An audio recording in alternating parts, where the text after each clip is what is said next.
Show everyone's expecting. If you know them well, do as I say now. Welcome, friends, you know. Unity and all that. It isn't what you know.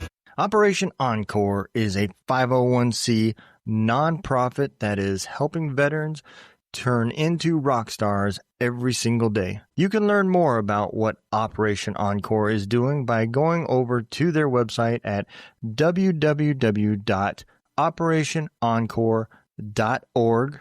That is www.operationencore.org. If you can give them a hand, just click that little donate button or follow all of their social medias and learn exactly what they are doing to change the lives of our veterans every single day.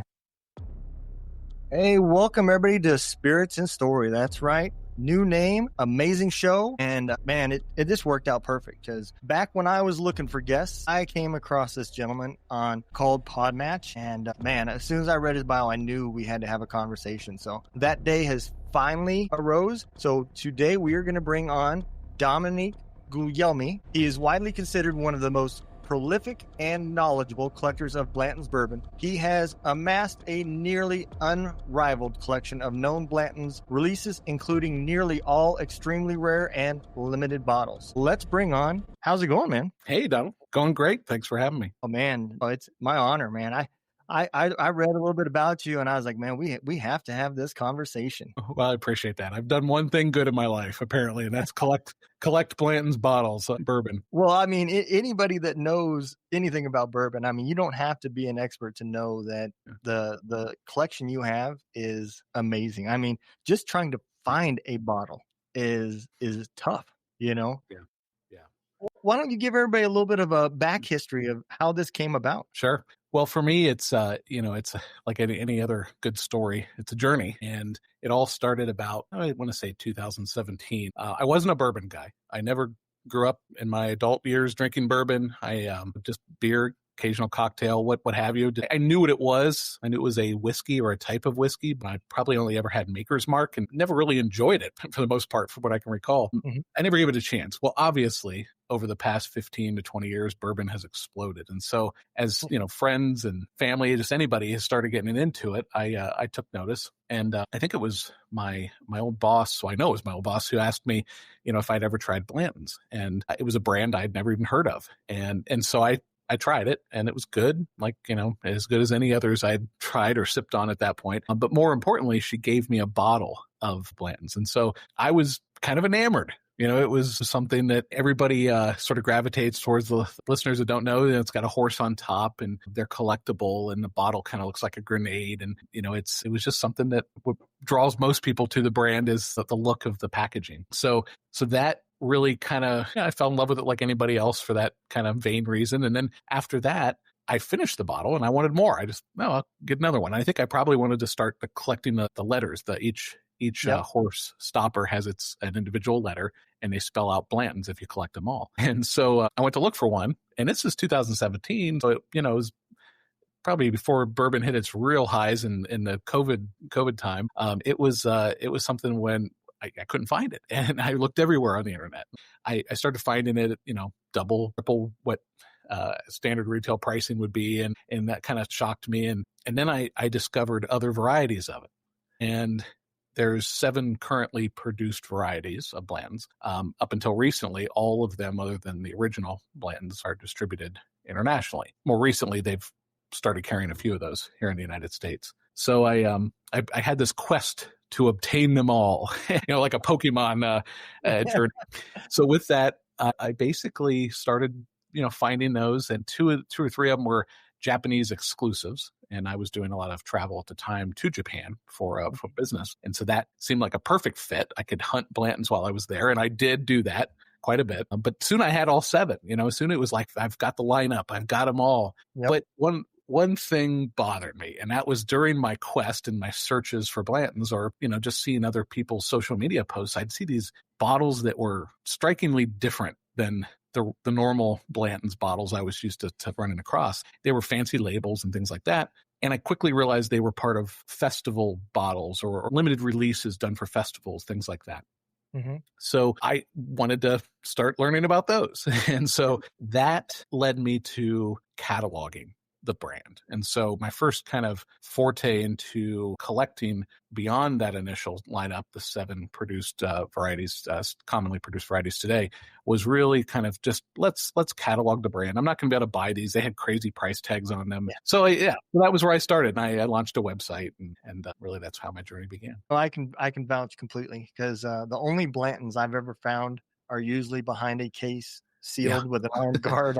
They kind of look at you like you ask, can I see that bottle? And they kind of look at you like, no, you can't afford it. Yeah. It's interesting. There's really two experiences people have. If you live in a liquor control state, such as I'm in Ohio, the state regulates the pricing. So Blanton's is going to be available for $65 on the shelf. If it stays there more than 10 minutes, that would be shocking, and so it flies off the shelf. You can't find it here ever unless you get really lucky. At a state that doesn't control pricing, you get into your Washington, New York state, for example, you'll find it on the shelves at $200, $300. So it's they price it, and they're just waiting for the person to come along who's, from a state like mine, who can't believe they're seeing it, and they'll pay crazy price for it. And that's a whole topic in itself that I write about a lot in a book that I just released about the brand. And that's the polarization, the hype, the hypocrisy. It's a brand that it sparks emotion in the bourbon community. And that emotion ranges from complete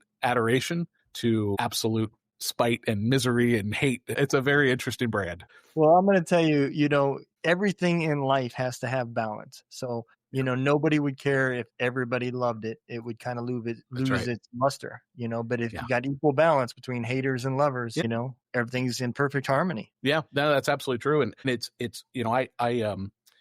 I mentioned my journey, so the other end of the journey where I'm at now, after I've collected all of these rare bottles and expressions, I ran out of sort of the fun was the collecting, right? It was the ability to sort of obtain and then covet and have it. Once that ran out and there was nothing else to sort of find, I decided to write a book. And as I mentioned, that's what I've recently published. In that book, and to your point a moment ago, I really tried to take a fair look at the brand. I admit I am extremely biased when it comes to this brand. At the same time, I do recognize all the counterpoints and the people that have, challenges with sort of how Blanton's is interpreted within the bourbon community and so forth. And so the book is more historical than fanboy. I can absolutely say that. It is written from the standpoint of, let's look at what this bourbon has done for the bourbon community versus, oh, it's great, it's the best bourbon ever. It's not. I mean, you're not going to find that written in the book. In fact, I write just the opposite. I write that it absolutely isn't the best bourbon that money can buy, because it's not. Now, at one time, it probably was. When it was first introduced, we've come a long way in the bourbon world, and now it's a decent middle tier bourbon. And so I get into that. I get into that whole sort of polarization of the brand and its impact on American history. And in fact, that's the bourbon history. That's, I guess, the secondary subject of the book is really the impact it has had on the industry. Yeah, I mean, we're not talking about a new company. They've been around for a long time. Yeah. And the one part I've never really figured out completely is, where does the tie with Blanton's and Buffalo Trace? How do they tie together? Yeah, it's a great topic, and it's a bit nuanced. There's some levels to that. So probably the best way to describe it from today's perspective, as far as what's happening, Buffalo Trace is producing Blanton's, but they don't own the brand. So it is a contract-based relationship. And so the brand owners for Blanton's is a company called Age International. Age International is a small company based here in the U.S., but they're owned in whole by a Japanese company. Yeah, a Japanese company called Takara Shuzo owns Age International. And so Takara, very big spirits importer, exporter, distributor, producer in Japan, they bought Age International back in 1992, if my memory serves me correct. When it was originally sold to them, is back in 92. So yeah, they currently have that same relationship they maintain all these years. Buffalo Trace gets all the credit. Everybody says Blanton's Buffalo Trace, Buffalo Trace, make more of it. Buffalo Trace actually controls very, very little with the brand. They get all the fanfare, but they are really just producing it on behalf of another company. This is kind of how it boils down. Kind of like a licensing agreement. Yeah, absolutely. And so it's and that other company, Age International, they like the relationship. They like not being out there in front of it. They allow Buffalo Trace to, get all the laurels and the praise and and I guess hate too, but very much behind the scenes. And that's not the only brand that is produced in this relationship. There's also Elmer T. Lee Bourbon, Rock Hill Farms, President's Reserve. Are you ready to experience the power of military community right from the comfort of your living room? Introducing Military United podcast streams, now available on the Roku channel. Get ready to dive into a world of incredible stories, inspiring discussions, and the best entertainment the military community has to offer. With our veteran podcast hosts, you'll gain insights into the experiences that have shaped our heroes. And that's not all. We've got a lineup of talented veteran musicians playing rock, country, and more.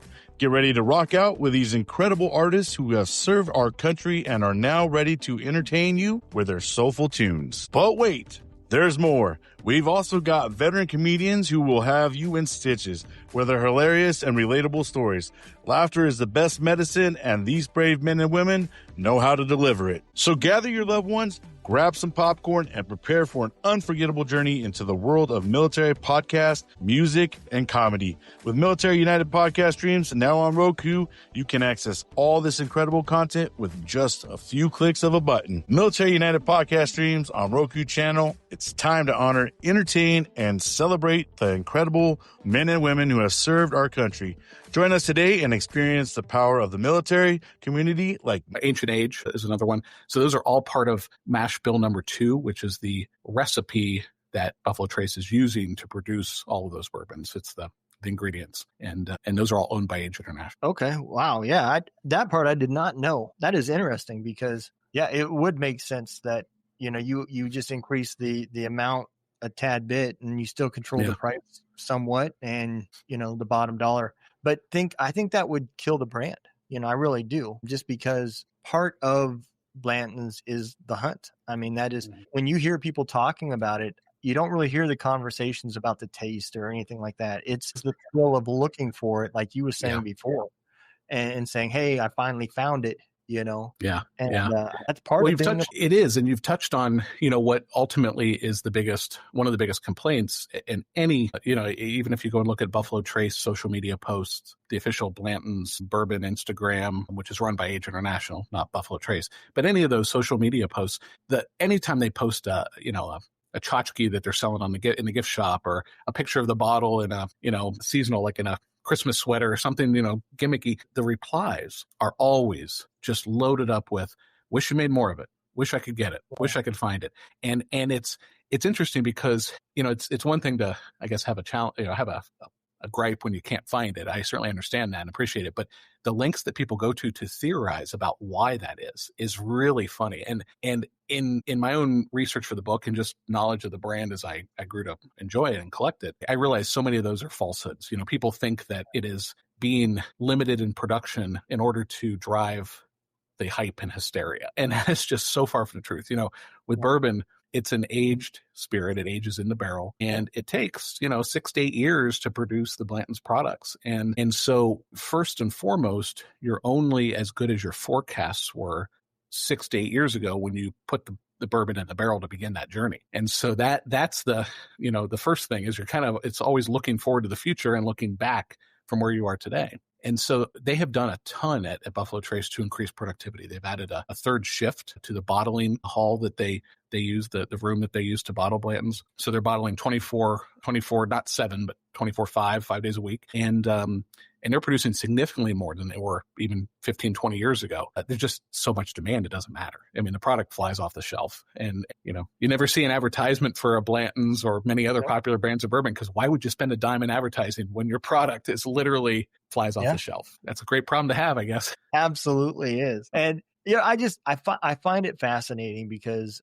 you kind of touched on it a little bit ago about not necessarily, when I first started getting into bourbon, and I'm by far no expert. I drink it because I enjoy it. But I thought the more the bourbon cost, the better it was, and I think that's like the rookie belief, Yeah. And then I slowly learned that the price doesn't really matter. And the more bland the bottle is, the better chances of how good the whiskey is. At the end of the day, they didn't spend a whole lot of money on a fancy glass to attract you.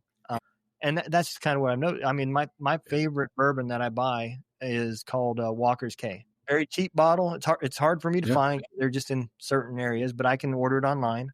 Yep. I get 2 bottles for the price of 3 because shipping costs about the same as 1 bottle. So. Right. But it's really good. It's about $35 a bottle, and I enjoy it. People ask me what I like. Woodford Reserve is my kind of go-to, and a lot of my bourbon friends and other authors and that are more experienced than I am, certainly even in bourbon, that laugh at me at that. But no, I fully agree. Drink what you like and what appeals to your taste. Yep, absolutely. Because that's what it's about. It's about a happy storytelling conversational drink. Yep. 1 or 2 drinks and the stories are over, the conversation's over, and everybody goes about their way. But for the most part, that's just what it is. It's about sharing stories and drinks. It's not uncommon for people to really not open up a bottle unless they've got somebody else there to drink with. Spend a lot of time alone, so I don't wait. Yeah, right. Listen, I understand that notion. It's interesting as you said that, it made me think. For your listeners, if especially if they're not maybe big bourbon folks listening, definitely check out the I think it's on Netflix. It's called Neat, Neat. Mm-hmm. Just a wonderful story of bourbon, and it's not soup to nuts, but it's very much, it covers sort of the warmth of what you were just talking about there. It's a beverage that should be shared with friends and enjoyed and sipped, and the nuances of it. I can't recommend that enough. And they highlight some Buffalo Trace products certainly, and some characters that work at Buffalo Trace that are awesome people. Make some appearances in the video. In the documentaries. Highly recommended. It's kind of funny because the other thing too I've noticed is regionally, wherever you go, different things are hard to find. And prime example, the same liquor store I've been shopping at for years in Georgia. I live in Missouri right now, where I take care of my mom, but my wife and kids and everybody's still in Georgia, so I go back and forth. And there's this one little package store that I always go, and he's usually got a pretty good selection of bourbon, and he's a Scotch drinker himself. But one day he had a bottle of Eagles Rare. I'd been hearing about how great Eagles Rare is, right? And I said, "Oh, you got Eagles Rare?" He said, "First time in 2 years." He said, "I used to get 1 case a year, and that's all they would give me." He said, "Last year they gave me none, and this year they gave me 1. I've gotten 1 case." So I said, "Well, how much is a bottle?" He said, $65. Yeah, you can get that for about $40 anywhere else. Right. It is. It's all depending on where you're at and where they're, and that's like, I'm in Ohio. I mentioned we have Weller. Ohio is known as a Weller state. And so people, I don't really need any more Weller. I've had enough of it. It doesn't, but Eagle Rare, same thing. I don't see it. And when I go to like New York, I see it, and actually decent prices too, for the most part. Yep. So it is so interesting how the distribution process works, and the allocations and the laws, and how the states drop the bottles in the stores when they control it. It is a mess, which is interesting, because one of the themes of my book, or chapters, I should say, really discusses kind of the whole process of how people purchase Blantons and find it, and is it worth the extra money. And so I kind of dive deep into the equation of time versus money. And so for me, I'm more of an instant gratification person, right? I want something, I get it. And, like so many of us now in these days, we're, the Amazon generation. And so for me, as I collected, and even for the more common bottles of Blantons, I never went and waited in lines and drove all over town, because for me, the extra few dollars I was going to spend were worth it to save all that time and effort. Now, some people enjoy that hunt. Some people kind of enjoy maybe going store to store and making friends with the person that runs the store and hoping that they hold back a bottle. And that's okay, to each his own. But for me, it was all about, if I wanted it, I'll find it online, and, I'll pay extra, but it was worth it. But that said, I also discuss and kind of make it a point in the book to say, you shouldn't consistently be overpaying for Blantons. If you've never had a bottle and you just really want one, okay, fine. You could spend a couple $100 if you had to, but I wouldn't be buying multiple bottles at that price for consumption. Because again, and to your point earlier, it's not worth, the bourbon, the price of it doesn't mean it's better. That's very true. Yeah. And a lot of people, I've seen people that have 2 different types too. They have a shelf that they'll probably never open up until the day they die, and it's just their collection shelf. And then they've got their other stuff. I have a little bit different. I have the stuff I drink, and then I have this one little bottle of Southern Comfort over here. That's my guest liquor. So Okay, if people, there you go. if people come and visit me, you're getting the cheap stuff. You get the Southern Comfort. Hey, listen, that's all right. Yep.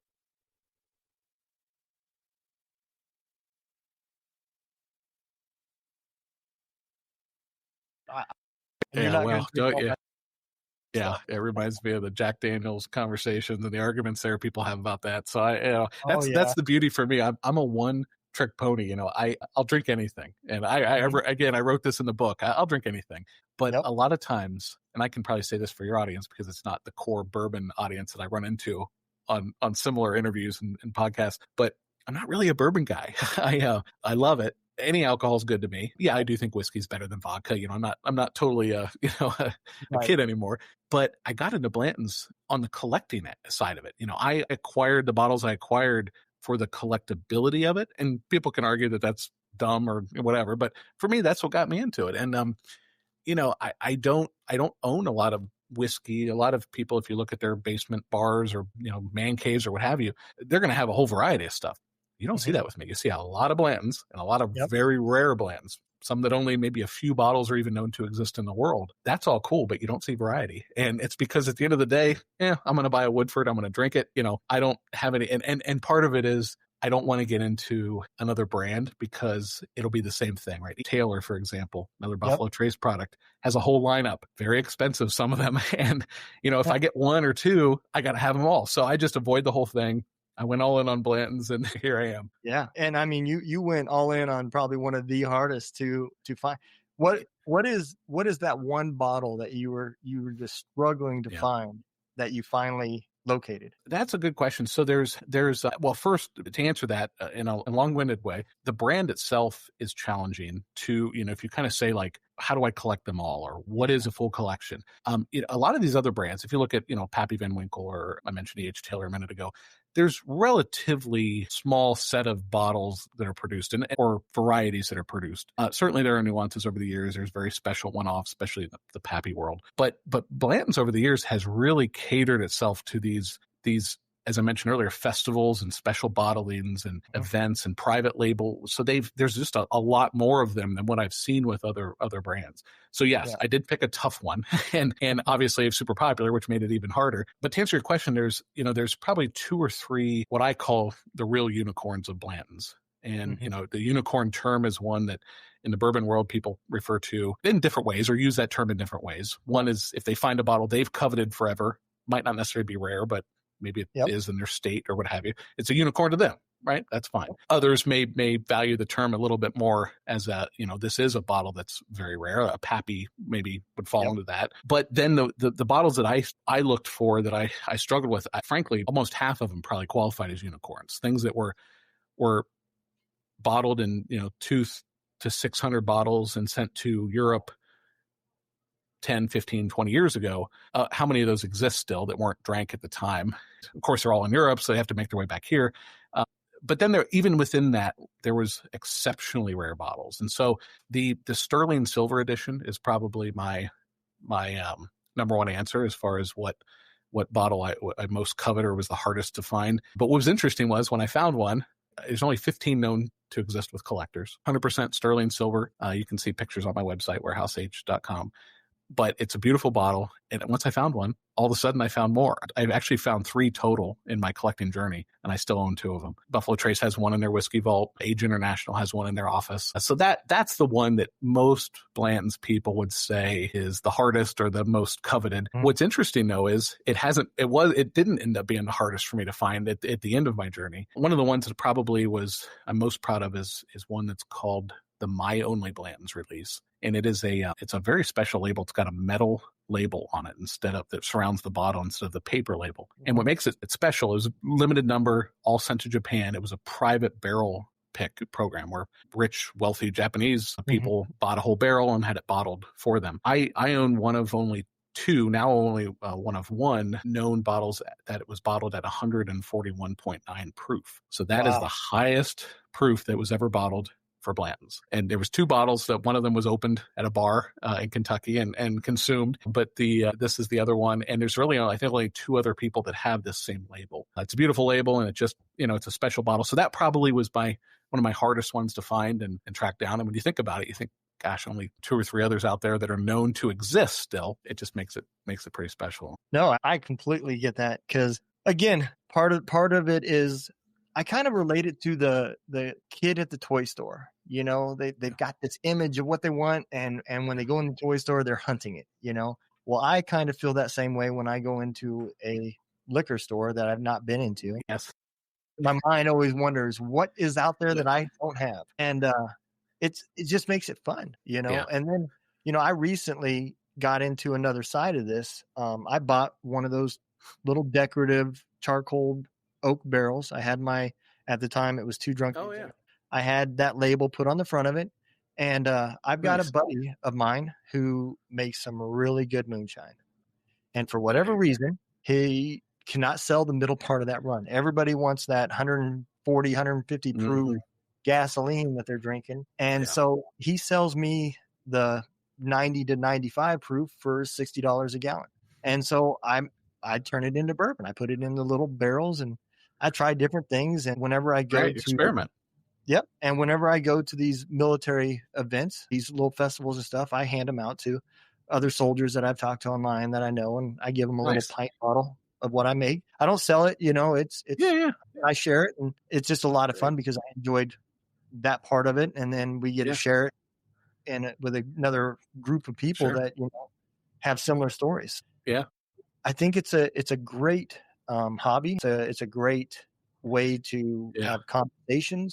I usually drink some with it just about every show. A lot of times I will, you know, a lot of people don't know this, but the secret will get out now that we're not two drunk dudes anymore. But what I used to do is I used to always mix my bourbon with Pepsi. Long shows that were going to be long. The reason why I would do that is I would then fill my glass up the rest of the way with Pepsi. It would be no more. And into the bourbon. People don't realize it, and I'm not getting drunk. And, right. You know, I never wanted that to be part of the show. But a lot of people, just because of the name, they assume that I drink all the time. So I just kind of kept up with the image by hiding it with Pepsi. That's it's anybody can, you know, what I've learned in this, of course, the real bourbon aficionados, there's folks out there right now that are just, you know, chuckling, right? I get it, right? If you want to understand the nuances of the flavor of bourbon, you know, you got to drink it neat, drop of water, that kind of stuff. But at the end of the day, it really does go back to, especially when you're in private, nobody's judging you. Drink it how you want it, because even Elmer T. Lee, who was the famous master distiller at Buffalo Trace, the bourbon named after him, was part of the launch of Blanton's. Even he preferred to drink his bourbon with 7-Up or Sprite.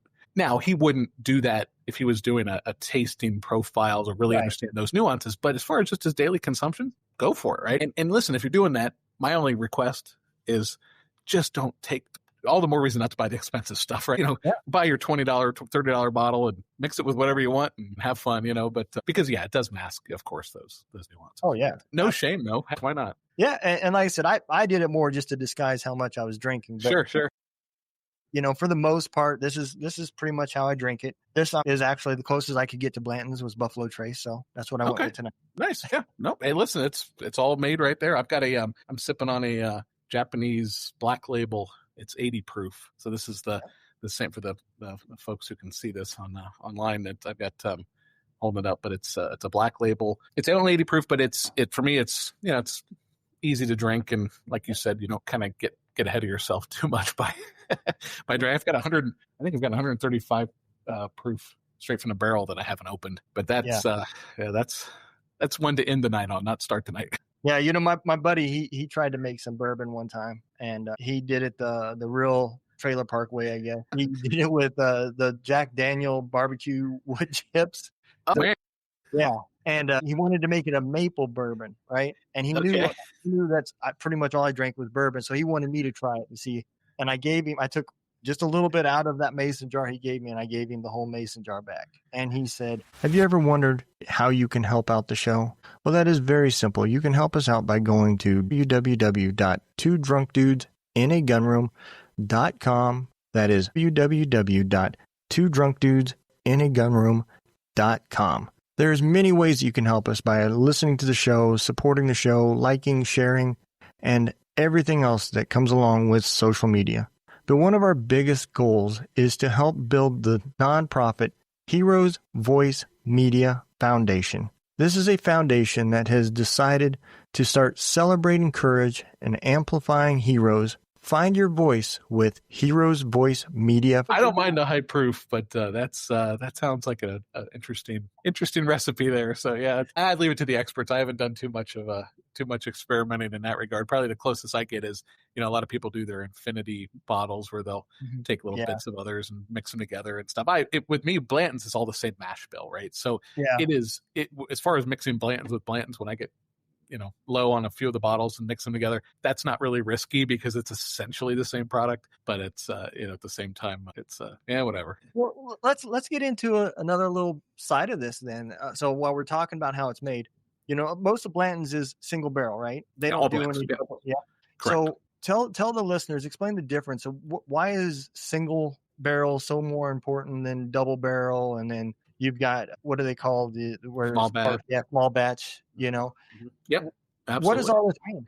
Well, so that is a fantastic question as well, and it really starts. That's why Blanton's is so historic, and so the book itself, it says, I have on the front of it, it has the story of Blanton's, America's most influential whiskey. And the reason why I call it the most influential whiskey in America is because it was the first commercially available single barrel bourbon. So what is single barrel bourbon? It is just that. It is bourbon that comes from one barrel and is bottled from that one barrel. Now they may dilute it or water it down to a different proof point from what came out of the barrel, but all those bottles are bottled from one barrel. They're not mixed together. And so prior to Blanton's, and still very common today with many products, especially your mid to lower tier products, they do blend the barrels together. They call it mingling, barrel mingling.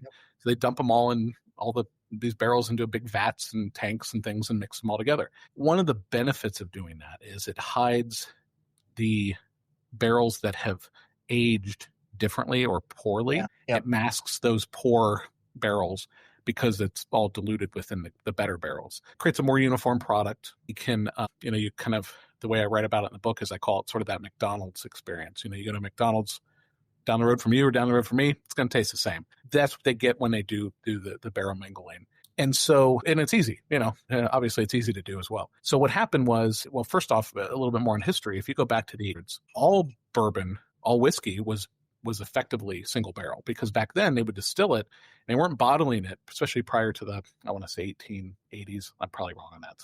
So don't correct me, everyone, but we'll say late 1800s sometime. They weren't bottling it directly for consumption at the distillers. And so they would ship it off in barrels to the taverns and bars and distributors and things like that. And at those places, a lot of times you might go and take your growler or whatever they called them and filled it up and took your whiskey home. So it was all single barrel back then. And then what happened was the Bottle and Bond Act, which again was the late 1800s.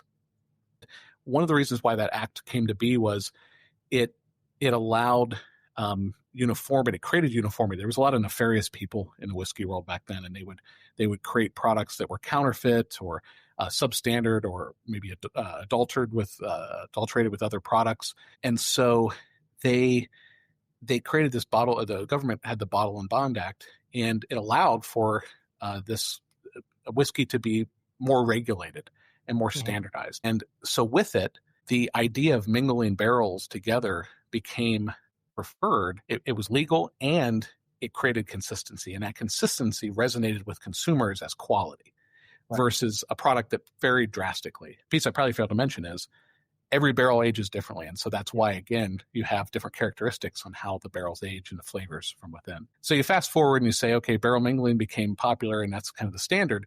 Blanton's came along and reintroduced the original concept of bringing a single barrel to market. And what they did was, not every single barrel, again, is great. They handpicked it. It was picking the best barrels and saying, these are Blanton's, and we can charge a premium for them. And they were good. I believe in your book, you also mentioned something about that, about how when they came to market with this philosophy, somebody referred to it as similar to throwing the Hail Mary, trying to save the whiskey industry. Yeah. And, I personally, because I only have such a little small barrel, but if you go back in that time frame, I mean, we're talking about where it aged at was more in an open pole barn type sediment. So the harsh of a winter and the hot of the summer, from season to season, as it varies, can also change the flavor of the whiskey or the bourbon. because of the barrel swelling more or less Mhm. and so forth. Am I correct? Yeah, absolutely. The warehouses all have different characteristics. And so the different distillers, even the warehouse workers, the foremen, et cetera, they would all have their own preferences. Elmer T. Lee, who I mentioned earlier, was the master distiller at Buffalo Trace for so long. He had his preferences. And it was all because of the characteristics of those warehouses. For example, brick versus a metal warehouse. Warehouse H is where Blanton's is mostly aged. I get into that topic in my book, but everybody thinks all Blanton's is aged there for its entire life. That's not quite accurate. But Warehouse H is a metal-clad warehouse. And so, to your point, absolutely. The elements, it is heated, steam heated, but the elements, the cold winters really permeate and get into that warehouse more easily. And therefore, that bourbon goes in and out of the wood and interacts with it differently than maybe a warehouse that's stone or brick. So that does play a big part of it. Yeah. And I think that's one part that I always find interesting about bourbon compared to whiskey is that aging process. Bourbon can't be aged for 1 or 2 years and then be called bourbon. There's a time frame that they recommend for it to be actually aged to, if I'm not mistaken. And whiskey, is 6 months to a year, Yeah, well, all bourbon is whiskey. So bourbon itself is whiskey. And you're right, there are strict rules around bourbon and what it can be distinguished as. What's interesting, and that's all regulated, U.S. Federal Code regulated. What's interesting about bourbon is it actually is bourbon the moment it goes in the barrel. So when they get done with the distilling process, the final result, the distillate that comes out after the, of course, the fermentation and the distillation, they call it white dog, and it looks like vodka. Tell you the truth, I don't think it tastes as good as vodka. And it's you can buy it. Buffalo Trace, I think, and several others release a white dog product, and anybody that tells you it's good is lying because it's not. A majority of bourbon's flavor comes from the wood. Correct. You think about the barrels; they caramelize the barrels by putting a flame to them essentially, and it roasts it chars the inside of the barrel, and that process takes the sugars and caramelizes them and so forth. And as the bourbon when they put the bourbon in the barrel, it interacts with that. That's what gives it its color and a lot of its flavor. So, but yeah, what is interesting is technically and legally, the moment bourbon hits the inside of a charred oaked barrel, it's bourbon. So you could dump that out 2 seconds later and call it bourbon, but it wouldn't be very good. But yeah, there are quite a few, nuanced rules as to what makes it. Aging plays a part in how they label bourbon. There are different categories of bourbon, straight bourbon, and there are rules around the age statement on a bottle and things like that. There's some nuances that I talk about that briefly in my book because it applies to Blanton's in a way, but for the most part, it's all good in my opinion. Yeah, I agree. There is other stuff I drink too. I like Crown Royal. I got a little bit of Gentleman Jack up there. I do like it. Yeah. So I'm not just bourbon. I'm probably 90% bourbon. But there's days I also, like you said earlier in the show, I like some cocktails. I'll make some white like that For sure. just on special days or whatever. I just want something different. I think that's the military side of me because when my first duty station, I was in Korea, and the guy that was in the room next to me had gone to school to be a bartender. So when you walked in his room, his wall was covered in all sorts of different drinks for everybody. Yeah. And he got in some trouble, and that's exactly what he said. He said, look, I like different stuff. He said, I don't drink it all.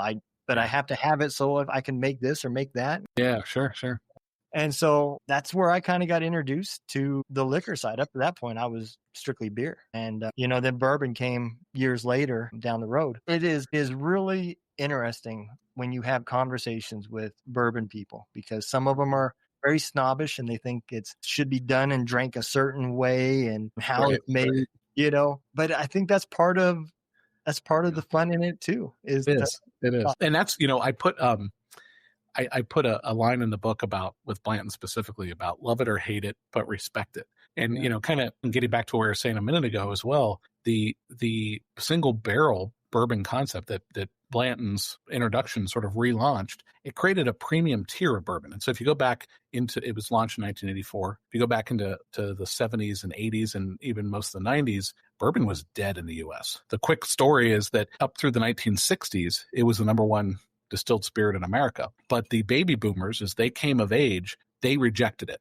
They rejected it wholeheartedly. They didn't want what their parents and grandparents drank. And so they embraced wine, vodka, gin, things like that. And so bourbon just went on a steep decline that lasted all through the 70s, 80s, and like I said, into the 90s. And so that is where you see things like the Japanese investments into companies like Age International and Blanton's.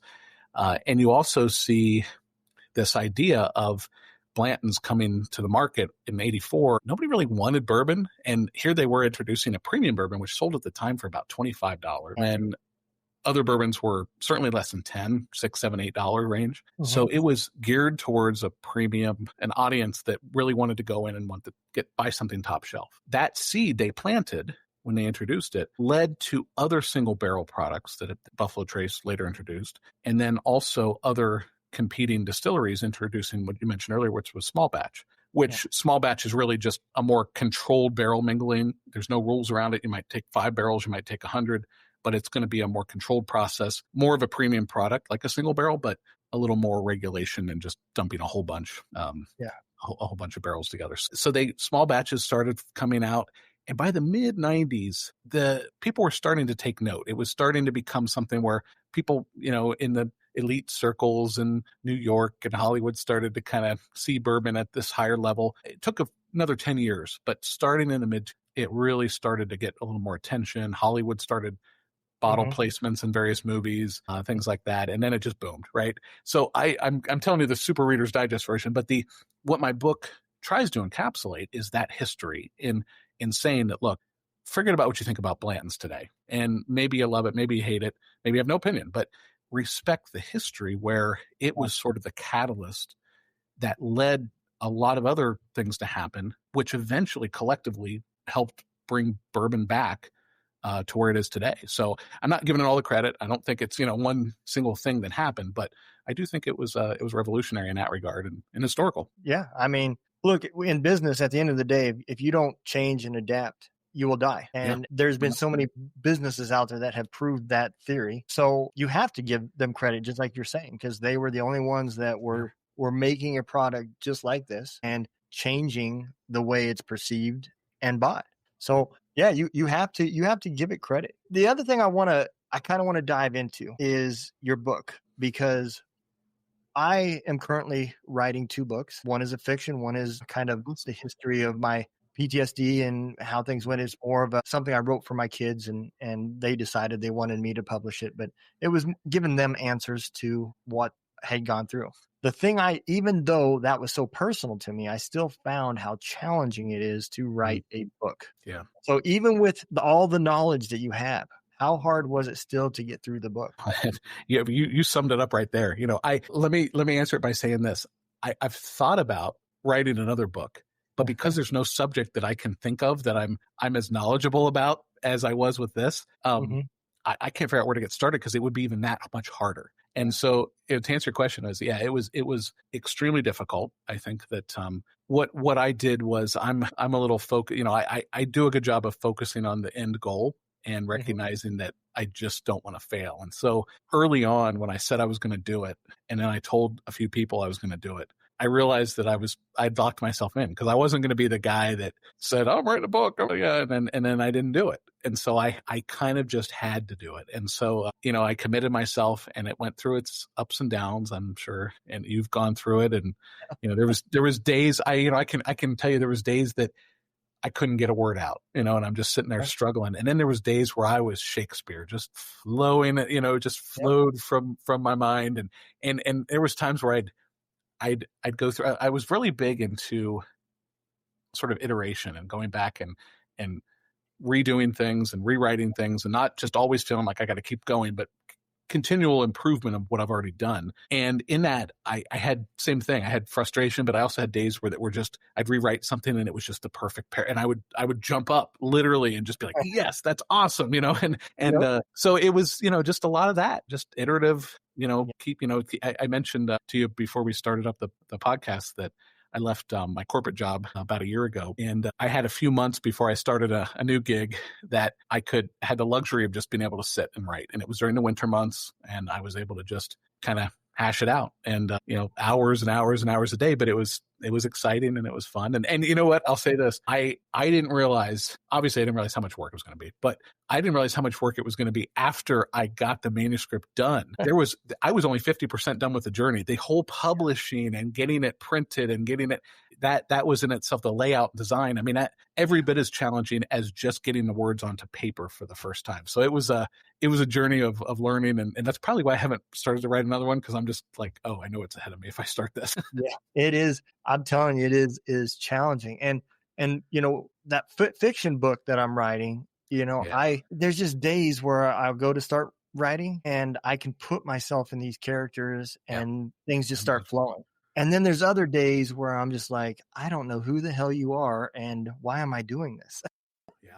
I just have to put it down and find another day that I'm in that moment. That's amazing. You're doing both though. I mean, I of course, nonfiction was my journey, and so it was a lot of research and just being able to organize ideas and concepts on what chapter flow would look like and things. But I can only imagine the fiction writing journey. That's hats off to you, because that takes creativity beyond, I think, just being able to articulate facts in a narrative that makes sense to people. Well, for me, I think it wasn't because I kept it military related.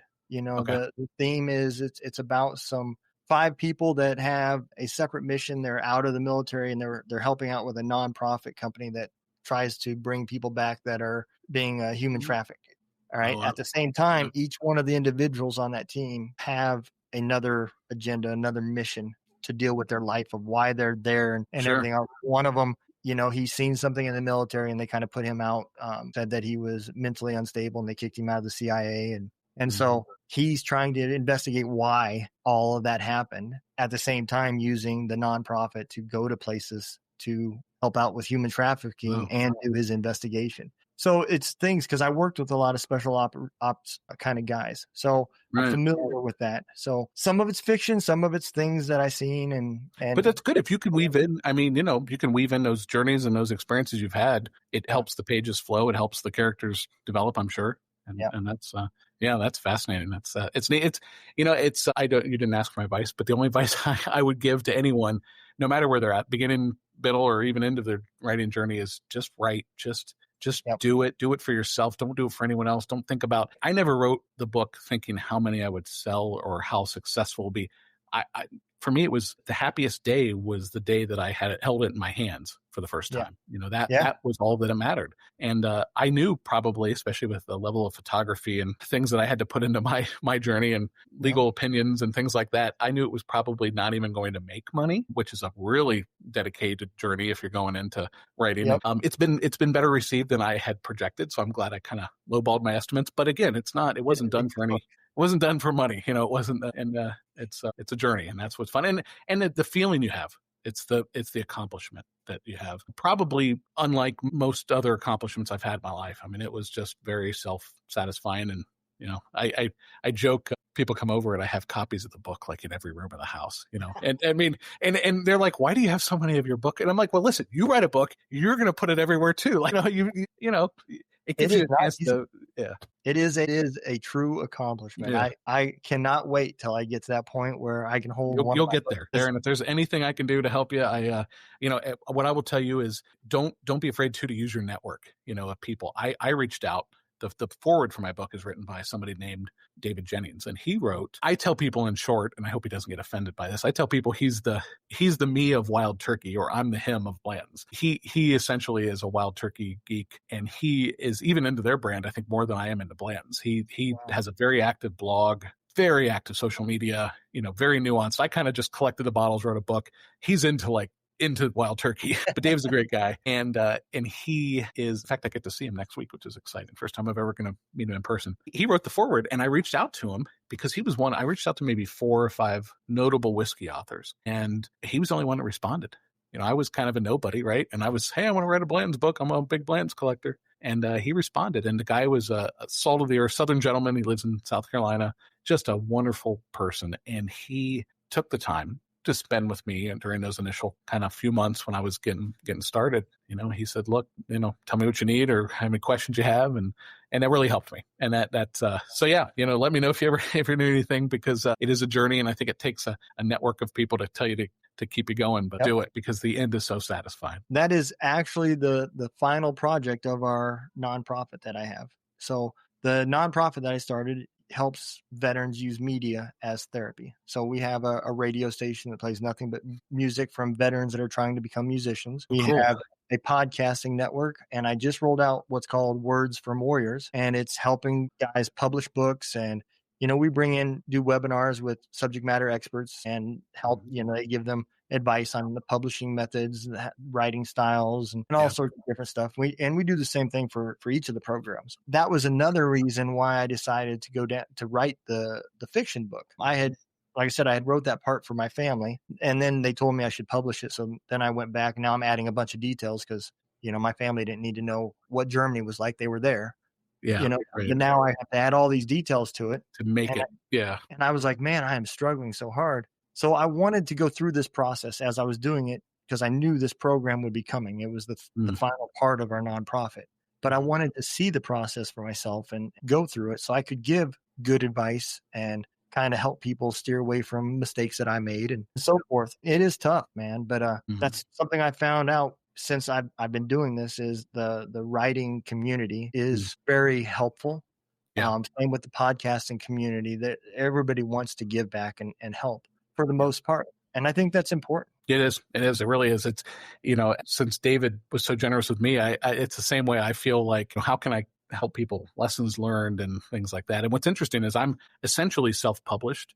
In the publishing world, you've got your traditional big book deals for your John Grishams and things like that, and advanced royalties and things like that. That's not me. That's not us. And then you've got your middle ground with what they call hybrid publishing now, which is, where you've got sort of these full service publishers that offer you a suite of services like editing and design of your book and taking it all the way to print and getting it distributed. Operation Encore is a 501c nonprofit that is helping veterans turn into rock stars every single day. You can learn more about what Operation Encore is doing by going over to their website at www.operationencore.org.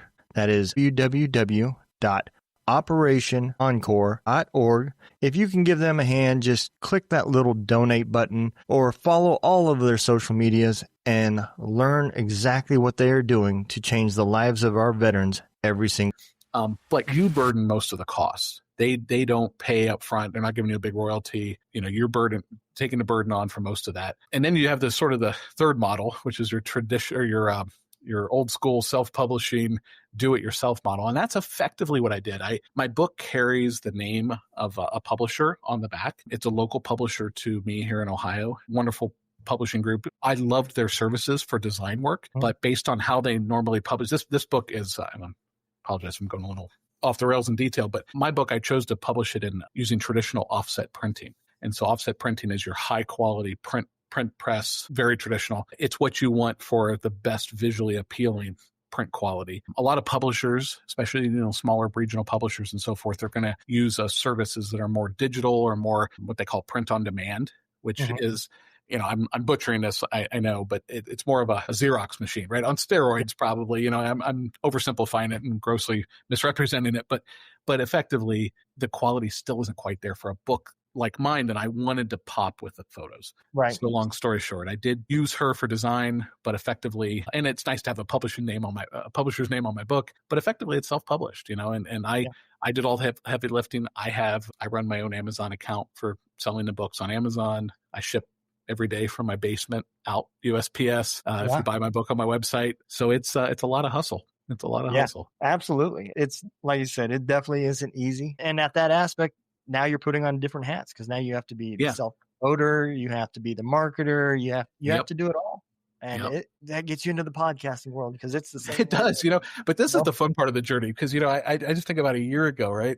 I was sitting there, trying to figure, there's times where I rewrite a sentence 5 times and I'm just, you start to question your own ability to spell a word. You're like, is that how it's spelled? And you're Googling grammar. I learned more in the last year about grammar than I probably did when I was a kid in school. But now's the fun part.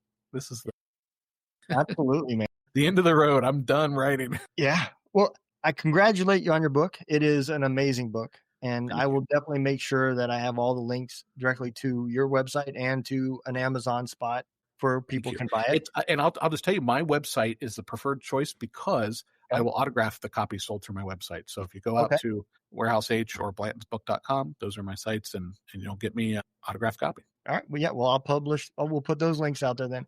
Thank you. And we'll get some, because like I said, dude, I love the book. I really did. Thank you so much. Appreciate that. When I got it and I started reading, I showed it to my mom. I said, look at this. This is nice. Yeah. And she was like, yep, it's a book. Yeah, like, right. Yeah. That was kind of like a reaction I got from a lot of my friends and stuff too. I was like, yep. Yeah. Well, one other question I got. Yeah, sure. And I have to know, has anybody from Blanton's ever reached out to you and said, hey, I want to see your collection? So great question. So I have a very good relationship with the distillery. I think I mentioned earlier, the brand owners, Blanton's brand owners, Age International, they're a little bit behind the scenes. They don't get involved with too much of anything other than Buffalo Trace, make more of it, and we'll tell you how much to make. But Buffalo Trace, and I have a fantastic relationship, and so depending on when people are listening to this podcast, but I'm going down there here next week, late February. I'm going to be doing an event, book signing, and participating in an event that they're having for a limited group of people. I think it was a public. Tickets were sold to the public, but it's like 200 people. So I'm active with them. I've got my book in their gift shop. It's a big, Buffalo Trace is a big corporation like any other corporation. So just because I'm in their gift shop and I know a few folks down there doesn't mean like I have unfettered access to Buffalo Trace. All my friends are like, can you hook us up? No, I can't. I'm just happy they're selling my book. I don't want to push things too far. Like maybe I can give you, might be able to get you a tour. Okay. But that's, I don't get to like know what bourbons they're going to release next month or something. Yeah, they're not spinning the wheel on the safe. No. So, I'm on there on the shelf right next to candles, in the book, in the gift shops. But yeah, so I have a great relationship with them. They're awesome people. Their archives team I worked with during the book, but even more interestingly, their records aren't always that great. And so I work closely with them when they can't answer questions from people, maybe like yourself. If you emailed them in with a picture of a rare bottle that they hadn't seen before, they might not have records of it. They'll contact me and say, hey, Dom, what is this? So it's a really cool relationship. That is cool, man. Yeah. I reached out to them. My email probably went to their spam or something, but they haven't contacted me back. So I don't have them on the schedule yet to get them on the show, but I did reach out to Buffalo Trace, but maybe after I change the name, because two drunk dudes in a gun room. Yeah. You never know. They might have turned them off a little bit, but we'll see. I can probably, at least give you a few names you could try. I don't know if I can guarantee anything, but it's all good, man. I laugh, because I've reached out just as a joke, because in the podcasting world, I'm nobody. So I reached out to people like Joe Rogan and stuff like that. And I think my email just went to their spam. I'm gonna try another email address and contact me. Yeah. But, hey, listen, you got to shoot your shot though, because that is exactly what, and you think about what we talked about earlier. With writing the book, I reached out to these authors and there were some big names on that list. I won't mention them here, but I didn't get responses, and it took me just keep trying. And finally I got somebody who gave me the time of day, and it really paid off for me. And so, you got to shoot your shot. Yeah. I mean, that the sponsor I have, Operation Encore, that was the same situation. When I decided to start the radio station, I really didn't know anything about it. I just seen a problem and I wanted to fix it. And I didn't know about all the legality part. So when I reached out to Operation Encore, at first he was like, well, let me give you some information. You kind of digest it for a couple of weeks and then we can talk again. And I used a connection to even get to the guy. Right. Yeah. It turned out the guy's name is Guy. So it's a guy.